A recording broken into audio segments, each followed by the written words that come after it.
এই জন্য পৃথিবী ধ্বংসের পূর্ব মুহূর্তে তিনটা ধর্মের মধ্যে যুদ্ধ যে হবে তার বর্ণনা রাসূল সাল্লাল্লাহু আলাইহি ওয়াসাল্লাম হাদিসে দিচ্ছেন, লম্বা হাদিস। আমি শুধু সারমর্ম বলি, তাহলে এই অঞ্চল, এই জায়গার যে কোনো পরিবর্তিত পরিস্থিতির থেকে আমাদের শিক্ষা আছে। হাদিসে রাসূলুল্লাহ সাল্লাল্লাহু আলাইহি ওয়াসাল্লাম বলছেন, ততদিন পর্যন্ত কিয়ামত হবে না যতদিন না হুদনা, তোমাদের মধ্যে আর রোমানদের মধ্যে চুক্তি না হচ্ছে। তো রোমান এম্পায়ার, যে রোমান এম্পায়ারের রাজধানী ছিল আজকের তুরস্কের ইস্তাম্বুল, ওমর রাদিয়াল্লাহু তাআলা আনহুর আমলে, উমাইয়া খেলাফতের আমলে, আব্বাসী খেলাফতের আমলে মুসলমানেরা কোনো দিন তুরস্ক বিজয় করতে পারেনি।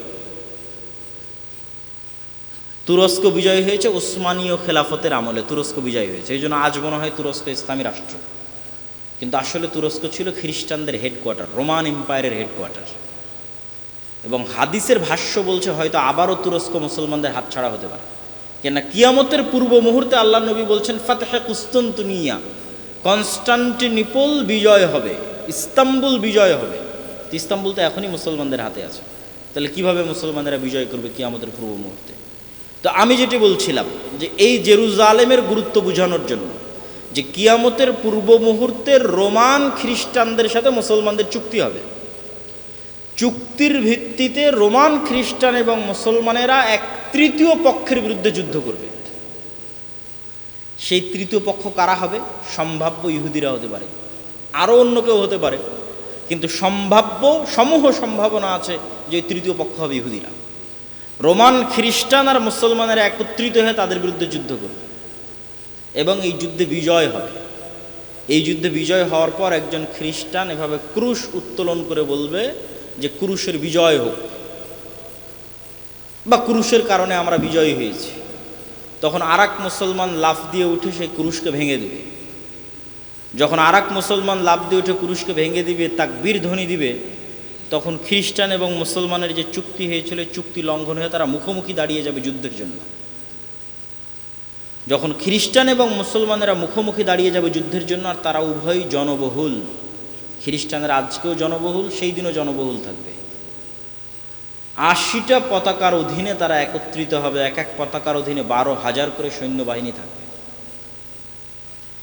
এই 80টা পতাকার অধীনে 12,000 করে সৈন্যবাহিনী নিয়ে যখন তারা একত্রিত হবে, তখন প্রায় 10 লক্ষের কাছাকাছি।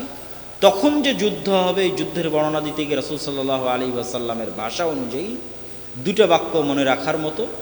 একটা হচ্ছে যে একটা পরিবারে যদি 100 জন সদস্য থাকে তো 99 জন মারা যাবে, একজন বেঁচে থাকবে। একটা হচ্ছে একটা পাখি যদি আকাশে উঠতেই থাকে তো 1 মাস উঠতে থাকলেও সে লাশ ছাড়া আর কিছু পাবে না। এত ভয়ঙ্কর যুদ্ধ হবে এবং এত বেশি পরিমাণে মানুষ মারা যাবে। রাসূলুল্লাহ সাল্লাল্লাহু আলাইহি ওয়াসাল্লাম বলছেন, আমার উম্মত ওই দিন 3 ভাগে বিভক্ত হবে। 1 ভাগ যুদ্ধের মাঠ থেকে পালিয়ে যাবে, এদের তওবা আল্লাহ কোনোদিন কবুল করবে না। যুদ্ধের মাঠ থেকে পালিয়ে যাওয়া কবিরা গুনাহের লিস্টে প্রায় প্রত্যেক হাদিসে রাসূলুল্লাহ সাল্লাল্লাহু আলাইহি ওয়াসাল্লাম যখন কবিরা গুনাহের লিস্ট করেছেন, শিরক করা, জেনা করা, নিরপরাধ মানুষকে হত্যা করা, সুদ খাওয়া, তখন বেশিরভাগ হাদিসে একটা বড় কবিরা গুনাহ আছে, জিহাদের মাঠ থেকে পালিয়ে যাওয়া। এটা অনেক বড় কবিরা গুনাহ। তো একদল উম্মত সেই দিন জিহাদের মাঠ থেকে পালিয়ে যাবে, এদের তওবা আল্লাহ কোনোদিন কবুল করবে না। একদল উম্মত ওই যুদ্ধে শহীদ হবে, এরা হবে পৃথিবীর সর্বশ্রেষ্ঠ শহীদ। আর আরেক দল উম্মত ওই যুদ্ধে বিজয়ী হবে, তারা আর কিয়ামত পর্যন্ত কোনোদিন ফিতনায় পতিত হবে না। আল্লাহু আকবার। যারা বিজয়ী হবে। তো এই যুদ্ধগুলো কোথায় সংঘটিত হবে? এই যুদ্ধ সংঘটিত হওয়ার যে জায়গাগুলো রাসূলুল্লাহ সাল্লাল্লাহু আলাইহি ওয়াসাল্লাম বলছেন, এগুলো সব সিরিয়া, তথা সিরিয়া বলতে আমরা বুঝি ফিলিস্তিন, ইসরায়েল, জর্ডান, আজকের সিরিয়া সব মিলে। তো এই যুদ্ধ সংঘটিত হবে সিরিয়াতে। আমাক এবং দাবেক নামক জায়গায় রোমানরা সেনাবাহিনী সমাবেশ ঘটাবে। এই আমাক এবং দাবেক হচ্ছে সিরিয়ার তুরস্কের সীমান্তবর্তী অঞ্চল। আর গুতা নামক জায়গায় মুসলমানদের হেডকোয়ার্টার হবে, এটা হচ্ছে দামেস্কের নিকটবর্তী অঞ্চল। তাহলে সিরিয়ার গুরুত্ব কিয়ামতের পূর্ব মুহূর্তে সংঘটিত হওয়া প্রত্যেকটা ঘটনার সাথে আছে।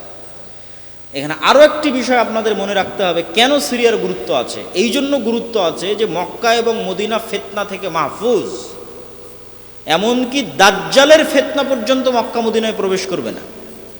তাহলে মক্কা এবং মদিনায় মারামারি হওয়ার কোনো প্রশ্নই নাই, গণ্ডগোল যুদ্ধ বিগ্রহর কোনো প্রশ্নই নাই। এই জন্য রাজনৈতিকভাবে আর কোনো দিন রাজধানী মক্কা মদিনায় ফিরে যায়নি। খোলাফায়ে রাশিদিনের পর থেকে নিয়ে আজ পর্যন্ত, আজ 1400 বছর পার হয়ে গেছে, রাজনৈতিকভাবে কোনো শাসন আমলের রাজধানী আর মক্কা মদিনা হয়নি। কেন? ওইটা কিয়ামত পর্যন্ত ফিতনা থেকে মাহফুজ, দাজ্জালের ফিতনা থেকেও মাহফুজ। তাহলে হবে কোথায়? হবে তৃতীয় পবিত্রতম মসজিদ, তৃতীয় পবিত্রতম জায়গা, যেখানে ইবাদতের জন্য সফর করা যায়। ইবাদতের জন্য পৃথিবীর 3টা জায়গা বাদে বাকি যে কোনো জায়গায় ইবাদতের উদ্দেশ্যে সফর করলে গুনাহ হবে।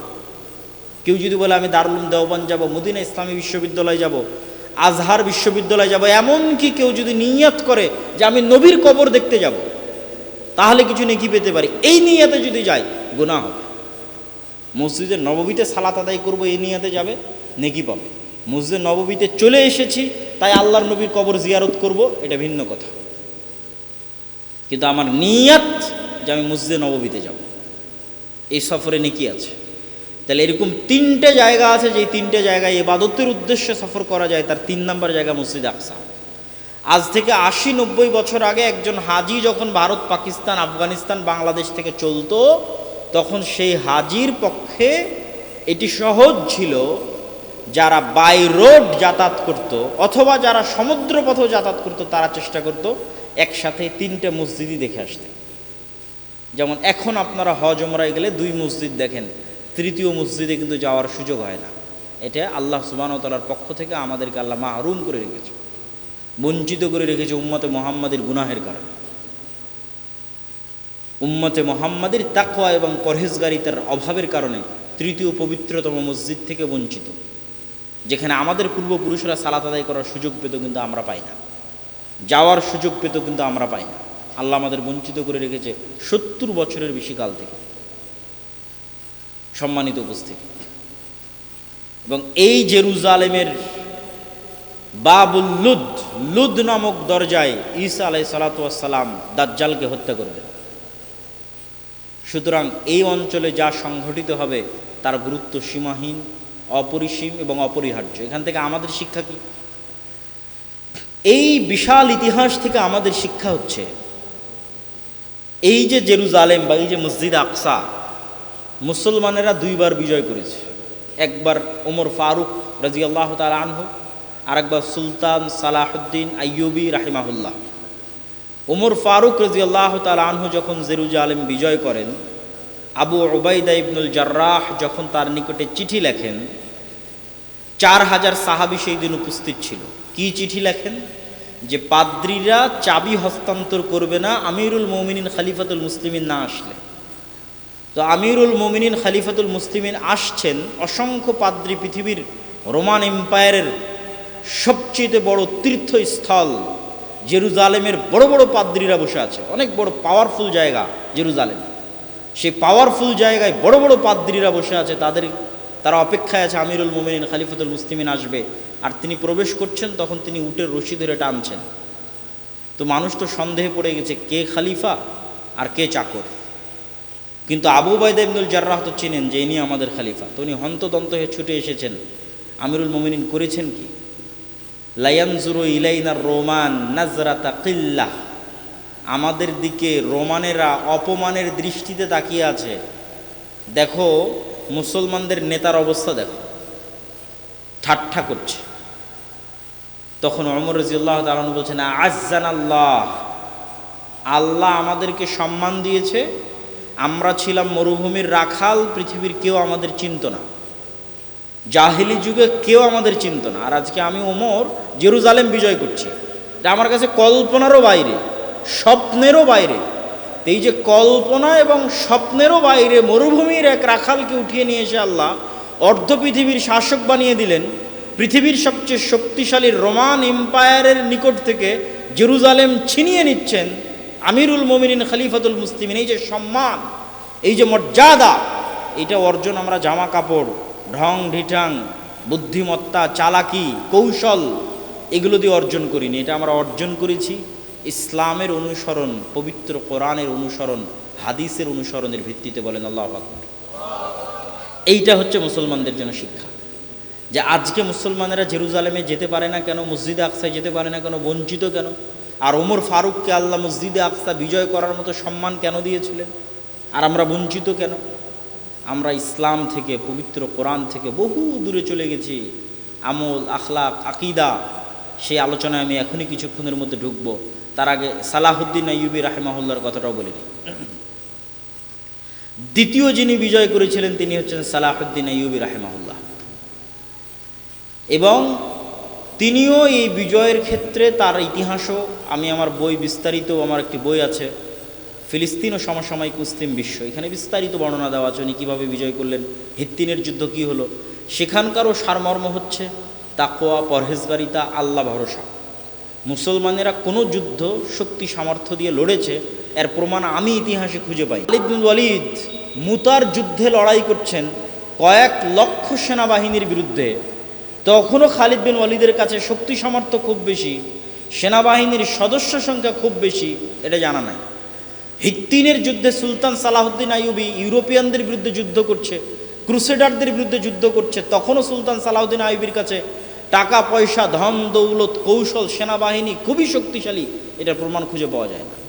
বেশিরভাগ যুদ্ধে মুসলমানেরা দুর্বল, কিন্তু তাহলে বিজয় কেন? আল্লাহর সাথে সম্পর্ক, গভীর সম্পর্ক, আল্লাহ সুবহানাহু ওয়া তাআলার উপর আস্থা, ভরসা এবং বিশ্বাস। এই জায়গায় মুসলমানদের সবচেয়ে বড় বিচ্যুতিতা কোথায় ঘটেছে? আমি যতবার এই জেরুজালেম নিয়ে পড়াশোনা করতে গেছি এবং আমার ইউরোপ সফর এবং ঔপনিবেশিক শাসন আমলের আমাদের উপর প্রভাব, এই তিনটে জিনিসকে যখন সারমর্ম করেছি, তখন আমার মনে হয়েছে, আমি আমার বহু বক্তব্যে বলেছি যে ফেরাউনের যুগের বানু ইসরাইল আর আজকের যুগের মুসলমান এক। আবারও বলি, ফেরাউনের যুগের বানু ইসরাইল, মুসা আলাইহিস সালাতু ওয়াস সালামের বানু ইসরাইল আর এখনকার বানু ইসমাইল এক। এবং এই বিশ্বাসটা আমার দৃঢ় হয়েছে কিভাবে সেটাও বলি। আপনি যখন সূরা বাকারা পড়বেন, সূরা বাকারাতে আল্লাহ সুবহানাহু ওয়া তাআলা লম্বা সময় যাবৎ বানু ইসরাইলের ঘটনা বলেছে। তো আমি নিজেও এর উত্তর খুঁজে পেতাম না যে একটা গোত্রের ঘটনা এত বিস্তারিত বলার দরকার কি। এক বানু ইসরাইলের ঘটনা দিয়ে কোরআন পরিপূর্ণ করা আছে, এত বিস্তারিত কেন? নিশ্চয় বানু ইসরাইলের ঘটনার উম্মতে মুহাম্মাদের সাথে কোনো কাজ আছে। বানু ইসমাইল তথা আমাদের সাথে বানু ইসরাইলের ঘটনার কোনো কাজ আছে, এই জন্য আল্লাহ বানু ইসরাইলের ঘটনা এত বিস্তারিত দিয়ে রেখেছেন। এবং বানু ইসরাইলের ঘটনা পড়লে আপনি দেখবেন তারা কতটা ছোট মন মানসিকতার, কতটা হীনম্মন্য এবং কতটা সংকীর্ণ চিন্তার অধিকারী ছিল বানু ইসরাইলেরা। তার দুই একটা উদাহরণ বলি, বেশি না বললেও সূরা বাকারাতে বিস্তারিত পাবেন, আমার ওই বইয়ের মধ্যে আরও বিস্তারিত পাবেন। দুই একটা কি, এই বানু ইসরাইল চোখের সামনে দেখলো যে আল্লাহ ফেরাউনের মতো জালেম শাসককে তাদের চোখের সামনে ডুবিয়ে দিলেন। বানু ইসরাইলের লোকেরা চোখের সামনে দেখেছে যে ফেরাউন ডুবে যাচ্ছে, নিজে চোখে দেখেছে। কোন ফেরাউন? যেই ফেরাউন তাদের ছেলে সন্তানদের জবাই করত।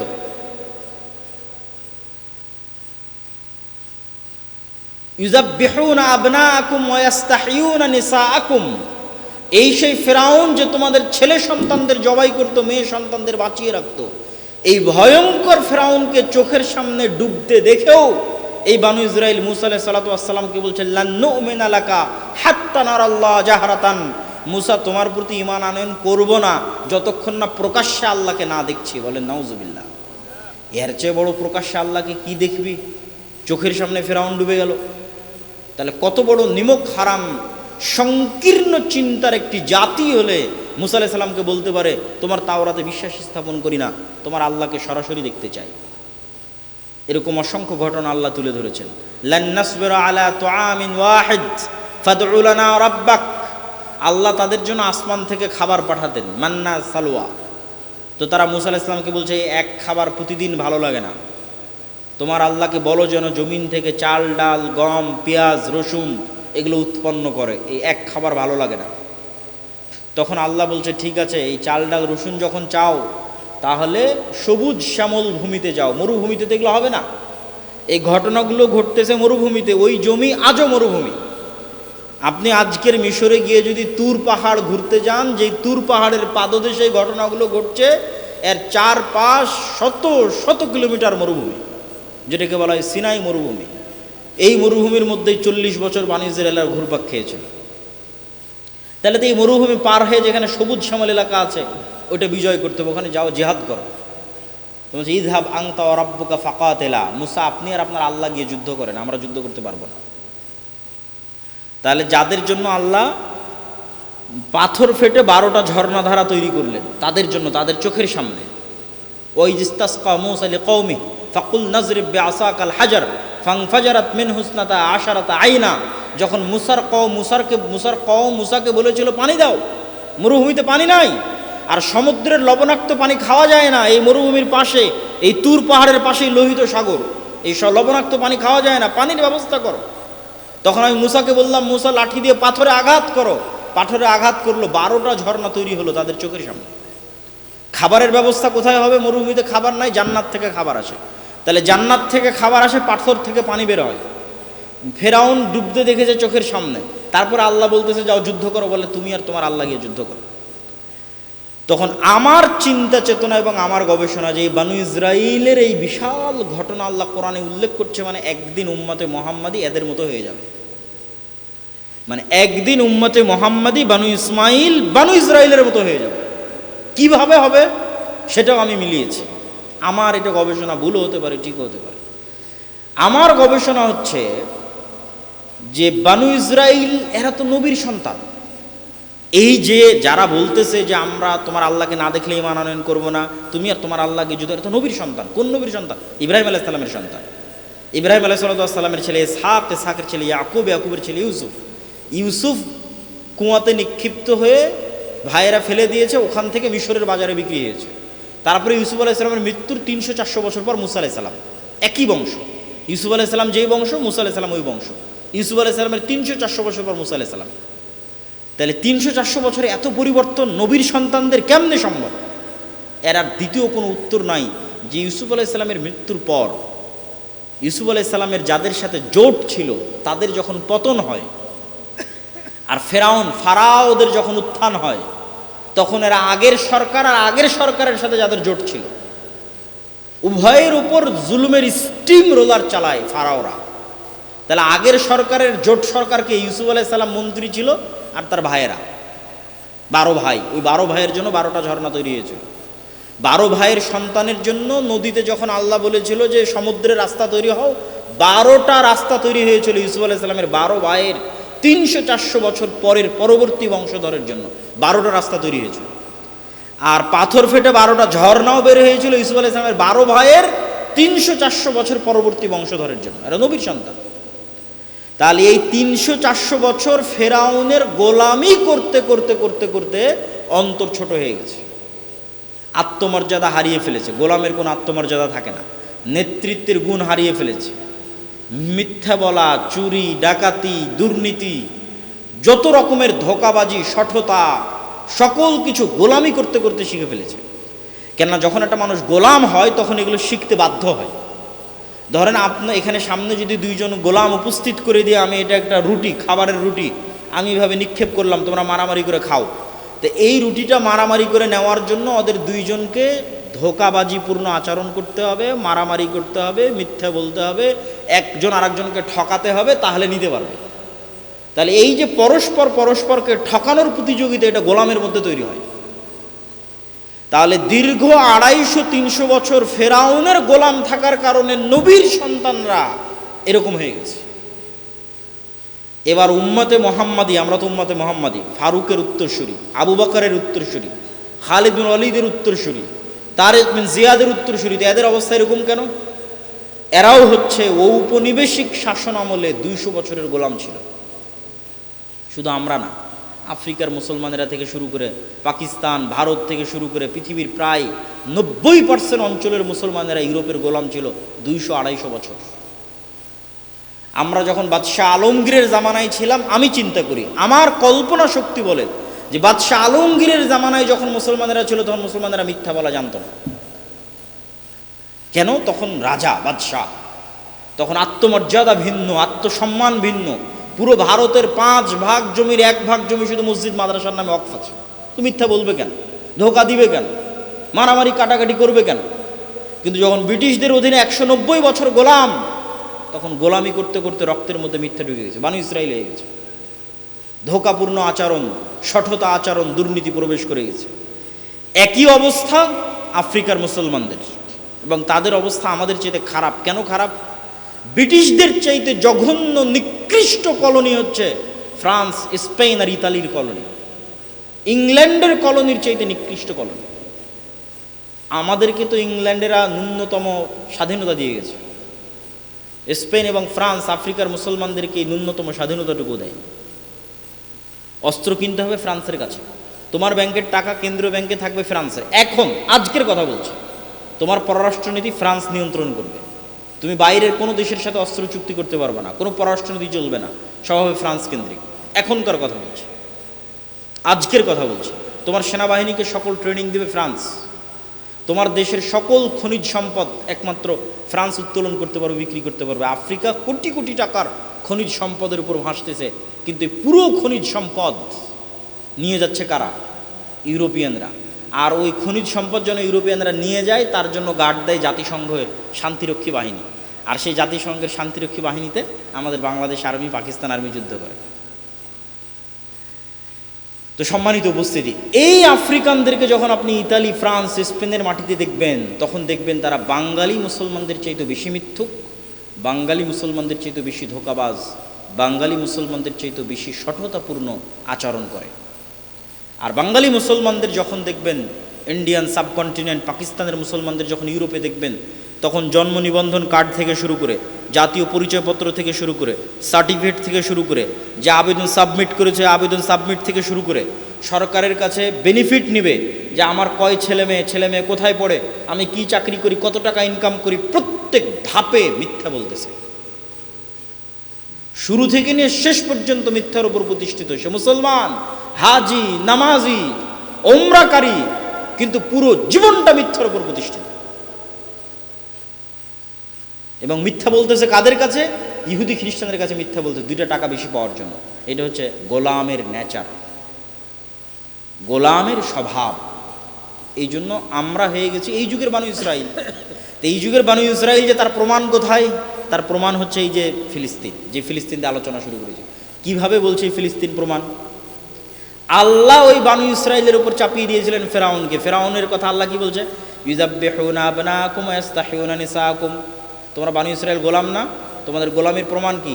তোমাদের ছেলে সন্তানদেরকে ফেরাউন জবাই করে, মেয়ে সন্তানদেরকে বাঁচিয়ে রাখে। তো আমরা যে গোলাম, তার প্রমাণ কি?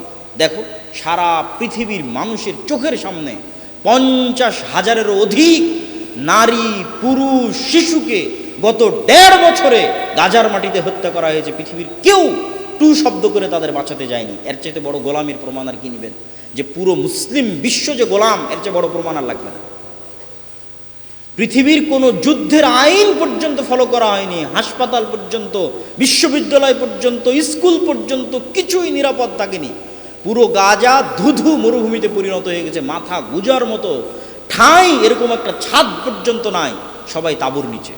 ঠিক রোহিঙ্গারা যেভাবে তাঁবুর নিচে, সেভাবে তাঁবুর নিচে। কিন্তু সারা পৃথিবীর মানুষের চোখের সামনে হয়েছে, 57টা মুসলিম রাষ্ট্রের চোখের সামনে হয়েছে। তাহলে ওখানে ফেরাউন তাদের জবাই করার কথা আল্লাহ সুবহানাহু ওয়া তাআলা বর্ণনা করেছে। আজকের যুগের ফেরাউনেরা আজকের যুগের বানু ইসরাইলকে এভাবে হত্যা করতেছে। কেননা আজকের যুগের বানু ইসরাইলের এই যে গুণাবলী, তথা আমি আমার নিজেদেরকে বলতেছি, এই গুণাবলী থেকে উদ্ধারের উপায় কি? এই গুণাবলী থেকে উদ্ধারের উপায় হচ্ছে মুসলমানদের আনুষ্ঠানিকতা ঠিক আছে। এই জিনিসটা আল্লামা ইকবালও রিয়ালাইজ করেছেন, উনিও ওনার কবিতার মধ্যে বলেছেন। উনিও এই জিনিসটা অনুভব করেছেন ইউরোপ সফরের পর। সবক ফির সে পড় সাদাকত কা, শুজাআত কা, আদালত কা, লিয়া জায়েগা তুঝসে কাম, দুনিয়া কি ইমামত কা। আল্লামা ইকবালও উনিও দেখেছেন পাকিস্তানের মানুষদের, বাংলাদেশের মানুষদের, আমিও দেখেছি যে তাদের মধ্যে ইসলামের আনুষ্ঠানিকতা আছে। পুরো রমজানে সাহারি ইফতারি ঠিক আছে, মসজিদ মাদ্রাসা আছে, সব কিছু আছে। ঈদের আনুষ্ঠানিকতা ঠিক আছে, জানাজার আনুষ্ঠানিকতা ঠিক আছে, সালাত, সিয়াম, হজ, যাকাতের আনুষ্ঠানিকতা ঠিক আছে, ওমরার আনুষ্ঠানিকতা ঠিক আছে। কিন্তু যেই বৈশিষ্ট্যের উপর আল্লাহ নবীদের বড় করেছেন, নবীদেরকে আল্লাহ জন্মগত যেই গুণের উপর বড় করেছেন, ওই গুণটা মুসলমানদের নাই। সব নবীকে আল্লাহ জন্মগত সত্যবাদিতা এবং ন্যায়পরায়ণতার উপর বড় করেছেন। জন্মই হয়েছে এটার উপর, সত্য বলার উপর, ন্যায়পরায়ণতার উপর, আত্মমর্যাদা আত্মসম্মানের উপর, নেতৃত্বের গুণাবলী সম্পন্ন। আর আমি মনে করি এই জন্যই আল্লাহ সুবহানাহু ওয়া তাআলা মূসা আলাইহিস সালাতু ওয়াস সালামকে বানু ইসরাইলের আর 10টা ছেলের সাথে বড় করেননি। বানু ইসরাইলের আর 10টা ছেলের সাথে বড় হলে তো গোলামদের সাথে বড় হতেন। তো গোলামদের সাথে বড় হলে তো ওনারও মন মানসিকতা ছোট হয়ে যেত, ধোকা দেওয়া শিখতো, মিথ্যা বলা শিখতো। এই জন্য মূসা আলাইহিস সালামকে আল্লাহ মানুষ করেছে রাজার বাড়িতে। রাজার বাড়িতে মানুষ হলে তো আর মিথ্যা বলে খাবার নেওয়া লাগবে না, আরেকজনকে ধোকা দিয়ে একটা টাকা বেশি উপার্জন করা লাগবে না। তাহলে এগুলো শিখবে না, কি শিখবে? আত্মমর্যাদা, আত্মসম্মান, নেতৃত্ব শিখবে। তাই শিখেছে। এবং আত্মমর্যাদা, আত্মসম্মান, নেতৃত্ব কোন লেভেলের ছিল মূসা আলাইহিস সালামের?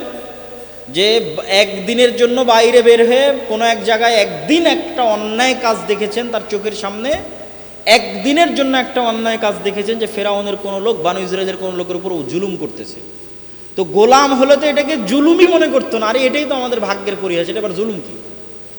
তো জুলুমই মনে করতো না। কিন্তু উনি স্বাধীন নেতা, নেতা হিসেবে আল্লাহ তাকে বড় করেছে। তাহলে জুলুম কেন হবে? এক থাপ্পড় দিয়েছেন ফেরাউনের লোককে, এক থাপ্পড়ে ফেরাউনের লোক মরে গেছে। এই যে আত্মমর্যাদা, গায়রাত, রাগ, এটা গোলামের থাকে না। এই গায়রাত, এই রাগ, এই আত্মমর্যাদা একজন স্বাধীন নেতার থাকে। তো ওই স্বাধীন নেতা কোথায় তৈরি হতে হবে? যেখানে আত্মমর্যাদা, আত্মসম্মান আছে, ওখানে তৈরি হতে হবে। এই জন্য বানু ইসরাইলের সাথে বড় না করে রাজার বাড়িতে আল্লাহ সুবহানাহু ওয়া তাআলা বড় করেছেন মূসা আলাইহিস সালাম। এই জন্য মূসা আলাইহিস সালামের চিন্তা চেতনার সাথে বানু ইসরাইলের চিন্তা চেতনা মিলত না। এক পর্যায়ে বিরক্ত হয়ে মূসা আলাইহিস সালাম আল্লাহকে বলছেন, হে আল্লাহ, এদের দায়িত্ব আমি আর নিতে পারবো না। উনি একজন স্বাধীন চেতা, আত্মমর্যাদার অধিকারী মানুষ হিসেবে গোলামদের দায়িত্ব আর কতদিন পালন করবে? সম্মানিত উপস্থিতি, তাহলে মুসলমানদের সব ঠিক আছে নাই কি? ওই জন্য আল্লামা ইকবাল বলছে, সাবাক ফিরছে বাট সাদাকাত কা, নতুন করে সত্য বলা শিখো। তোমাদের পুরো জীবন মিথ্যার উপর, ব্যবসা বাণিজ্য, টাকা পয়সা, কাজ কারবার সব মিথ্যার উপর। বাংলাদেশের গত 16 বছরে যারা এসপি, মন্ত্রী, এসি ল্যান্ড, ওসি, ডিসি যে যে পর্যায়ে দায়িত্ব পালন করেছে, তার অন্তত 90% বেশি হবে এই যে এই সমস্ত জালসার সভাপতি, বিশেষ অতিথি, আর অন্তত 80% বেশি হবে একবার হলো ওমরা করেছে। কিন্তু ওর দায়িত্বের জায়গায় সবচেয়ে বড় মিথ্যুক, ওর দায়িত্বের জায়গায় সবচেয়ে বড় ধোঁকাবাজ এবং দুর্নীতিবাজ। এটাই গোলামের স্বভাব, এই জন্য গোলাম। তাহলে সে ইসলামের আনুষ্ঠানিকতা ঠিক রেখেছে, কিন্তু রাসূল সাল্লাল্লাহু আলাইহি ওয়াসাল্লাম এবং নবীদের জন্মগত যে গুণ সেটা তার মধ্যে আনতে পারে। এই জন্য রাসূলুল্লাহ সাল্লাল্লাহু আলাইহি ওয়াসাল্লাম বলছেন, সাবআতুন ইউদিল্লুহুমুল্লাহ ইয়াউমা লা দিল্লা ইল্লা দিল্লু, 7 শ্রেণীর মানুষকে আল্লাহ সুবহানাহু ওয়া তাআলা আরশের বিশেষ ছায়া দিবেন, তার 1 নম্বরে থাকবে। আরও তো 6টা আছে, থাকবে, সমস্যা নেই, সবাই ভালো, সবাই উত্তম কাজ করেছে, তাদেরকে আল্লাহ সম্মান দিবে। কিন্তু সিরিয়ালে 1 নাম্বার, তাহাজ্জুদ গুজারকে পেরিয়ে, নফল সিয়াম পালনকারীকে পেরিয়ে, নফল সিয়াম পালনকারীকে পেরিয়ে 1 নম্বরে হচ্ছে ইমামুন আদিল, সত্যবাদী, ন্যায়পরায়ণ, সৎ, দায়িত্বশীল। আমি অন্তত আমার জায়গা থেকে বলতে পারবো যে এই সত্যবাদিতা এবং ন্যায়পরায়ণতা সরকারি সেক্টর বহু দূরে থাক, আমাদের মতো যারা আলেম ওলামা, যারা মসজিদ মাদ্রাসা ইসলামী দল সংগঠন পরিচালনা করছি, তাদের মধ্যেও নাই। এই জন্য আল্লাহ আমাদের দিয়ে রাষ্ট্রে বিজয় দান করবেন না। কেন? আমরা রাষ্ট্রে বিজয় পাওয়ার যোগ্য নই।